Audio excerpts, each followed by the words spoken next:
28 अप्रैल 1988 दोपहर के करीब 1 बजे अलोहा एयरलाइंस की फ्लाइट 243 अपनी उड़ान भरने के लिए तैयार हो रही थी। ये फ्लाइट एक्चुअली में हिलो से होनोलुलु एयरपोर्ट जाना था। इस फ्लाइट की ड्यूरेशन 52 मिनट की थी।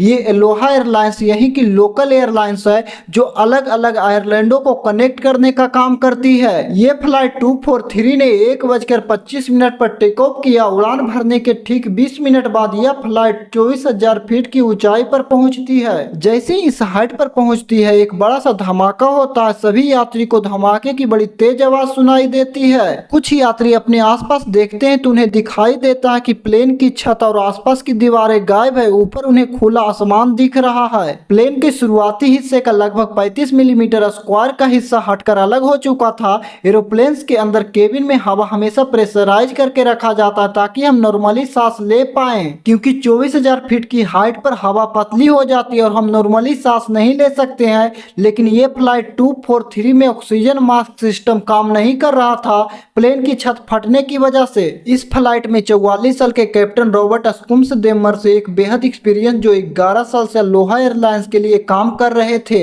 इसके साथ दूसरी तरफ 36 साल के फर्स्ट ऑफिसर मिमी टॉम्किंस। जब धमाका हुआ था तो दोनों को एक बड़ा झटका लगा था और जब पीछे मुड़कर देखा तो प्लेन की छत गायब थी और हालातों को समझते हुए एक इमरजेंसी डिसेंट करने का निर्णय लेते हैं। मिमी टॉम्किंस होनोलुलु को कांटेक्ट करती है और उन्हें इन्फॉर्म करती है कि होनोलुलु में उतारने की छोड़ो, माओबी में उतार लो, वो ज्यादा पास है। 1:48 पर माओबी टावर को कांटेक्ट करके सिचुएशन को बताती है। इस वक्त करीब 3 मिनट हुए थे जब प्लेन के छत फटी थी, लेकिन थैंकफुली प्लेन 14,000 फीट पर आ चुका था। इस हाइट पर ज्यादातर यात्रियों के लिए सांस लेना इतना ज्यादा मुश्किल नहीं था क्योंकि यह 3 मिनट के अंदर ही हो गया था। ज्यादातर लोग बेहोशी से बच गए। मिमी टॉम्किंस माओ एयरपोर्ट को कांटेक्ट करके कहती है कि सारी इमरजेंसी सर्विस अपनी तैयार रखो, कुछ भी हो सकता है। ढेर सारे फायर फाइटर्स और रिसोर्सेस व्हीकल्स रनवे पर आकर तैयार थे। कुछ लोग भगवान से प्रार्थना करने लग गए थे और दूसरी तरफ कुछ लोग अपने आसपास के लोगों को गले लगा रहे थे। शायद यह आखिरी बार हो कि वह एक दूसरे को देख पाए। ज्यादातर यात्री यही कर रहे थे।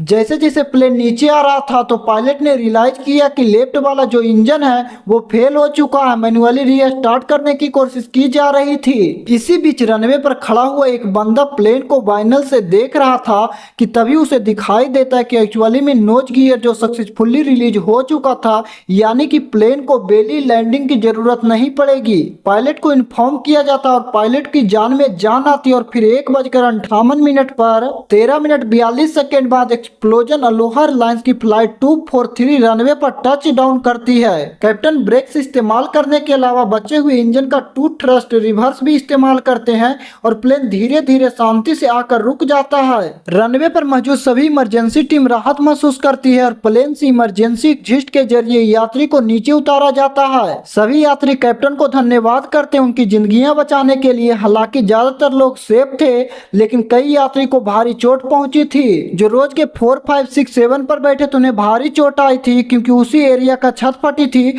और जो रोज 8 से लेकर रोज 21 पर बैठे थे यात्री उन्हें सिर्फ हल्का फुल्का चोट आई थी। यह जो प्लेन था ये लगभग 90,000 फ्लाइट साइकिल्स और 35,000 घंटे पूरे कर चुका था। यह प्लेन है बोइंग 737 था जो तकरीबन 19 साल पुराना था, जिसे 1969 में अलोहा एयरलाइंस को डिलीवरी किया गया था। इस हादसे का जिम्मेदार प्लेन के फ्लाइट साइकिल को ठहराया गया। मतलब बहुत ही शॉर्ट टाइम में यह प्लेन जरूरत से ज्यादा टेक ऑफ और लैंडिंग कर रहा था। प्लेन इतनी बुरी तरह डैमेज हो चुका था कि इसको रिपेयर कर पाना इम्पॉसिबल था, इसलिए इस प्लेन को हमेशा के लिए डिसमेंटल कर दिया गया।